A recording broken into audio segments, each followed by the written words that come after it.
আমি Antu Karmakar, public health nutrition department, primary university 221 batch. তো আসলে আমাদের যে দাবিগুলো আমরা আসলে যে কারণে মাঠে নেমেছি, আমাদের প্রায় দীর্ঘ 21 বছর আমাদের এই ক্যাম্পাস। 21 বছরে দেখা গেছে যে আমাদের প্রাইমারি শিয়ার সাথে অনেক ক্যাম্পাস হয়েছে, অনেক ক্যাম্পাস পার্মানেন্ট ক্যাম্পাসে চলে গেছে। তো আমাদের ক্যাম্পাস এখন পর্যন্ত পার্মানেন্ট ক্যাম্পাসে যেতে পারে নাই। তার এর যে একটা কারণ হচ্ছে যে আমাদের যে বোর্ড অফ ট্রাস্টিস তারা দুর্নীতিগ্রস্ত। তারা হচ্ছে যে দুর্নীতি করে বিভিন্ন ধরনভাবে আমাদের ছাত্রছাত্রীদেরকে অনেক ভোগান্তি আমাদের ফেস করতে হচ্ছে, যেটার কারণে আমরা আমাদের পার্মানেন্ট ক্যাম্পাসে এখনও যেতে পারি নাই। তো আমাদের পার্মানেন্ট ক্যাম্পাসের যে নির্দিষ্ট একটা জায়গা, অবশ্য 300 ফিটে আমাদের পার্মানেন্ট ক্যাম্পাসে ওইখানে ভিত্তিপ্রস্তর করা হয়েছে, সব কিছুই করা আছে। ওরা আশ্বাস দিয়ে রাখছে যে আমাদের কাজ করবে বলে এখন পর্যন্ত স্টুডেন্টদেরকে অনেক দিন ধরে ঘুরাচ্ছে। তো এর সাথে মনে করেন যে আপনার জড়িত যে আমাদের ফার্স্ট লেডি যে রেবেকা সুলতানা, যে চিফ অ্যাডভাইজার, আমাদের ভার্সিটির চিফ অ্যাডভাইজার, রাষ্ট্রপতির ওয়াইফ। তো আপনার রাষ্ট্রপতির যে ছেলে আছে আফগান আরশাদ, উনি হচ্ছে যে ভাইস চেয়ারম্যান, আর হচ্ছে যে আমাদের যে ভার্সিটির যে ডিওটির যে চেয়ারম্যান নজরুল ইসলাম।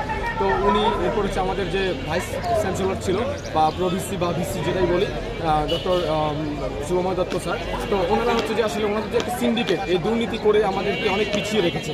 আমরা হচ্ছে যে রাষ্ট্রপতি কর্তৃক যে ভিসি নিয়োগপ্রাপ্ত ভিসি আমাদের ক্যাম্পাসে সেই ভিসি নেই। তো আমাদের যে হচ্ছে যে আমাদের যে ফাউন্ডেশন, সেই ফাউন্ডেশনটাই আমরা নেই। আমাদের কোয়ালিটি এডুকেশন আমরা পাচ্ছি না, আমাদের ফাউন্ডেশন নাই, আমরা আমাদের পার্মানেন্ট ক্যাম্পাসে যেতে পারতেছি না। এই যে এত মানুষের কথা বললাম, এই মানুষগুলো একটা সিন্ডিকেট করে রাখছে ক্যাম্পাসের ভিতরে, আমাদেরকে আসলে হাত পা বেঁধে রাখছে, আমাদেরকে মিথ্যাচার করে আমাদেরকে সবসময় আশ্বাস দিয়ে রেখেছে। আমাদের এত স্টুডেন্টের স্বপ্ন, যে প্রাইমেশিয়ানদের একটা স্বপ্ন যে আমরা পার্মানেন্ট ক্যাম্পাসে যাবো, এবং আমাদের একটা পার্মানেন্ট ক্যাম্পাস থাকবে। আমরা যাওয়ার সময় বা আমরা কখনো যদি চলেও যাই, মেমোরিজ হিসেবে থেকে যাবে যে আমার একটা পার্মানেন্ট ক্যাম্পাস আছে, আমরা সেই ক্যাম্পাস থেকে পড়াশোনা করেছি। কিন্তু এই দুর্নীতিবাজ যারা আছে, এদের কারণে আমরা আমাদের পার্মানেন্ট ক্যাম্পাসে যেতে পারছি না। এই দুর্নীতিবাজদেরকে সরিয়ে, এই দুর্নীতিবাজরা যারা যত দুর্নীতি করেছে সেই দুর্নীতির জবাবদিহিতা করে আমরা চাই যে ইউজিসির কাছে, ইউজিসি থেকে একদম আমাদের সুন্দর একটা প্রশাসন, সুষ্ঠু একটা প্রশাসন, যা কিনা আমাদের সকল দাবি পূরণ করবে, যা কিনা আমাদের একটা সুন্দর স্বপ্নের ক্যাম্পাসে পরিণত করবে, আমাদের ক্যাম্পাসকে বাস্তবে রূপ দিবে। যে ক্যাম্পাসটা, যে পার্মানেন্ট ক্যাম্পাসটা আমাদের জায়গা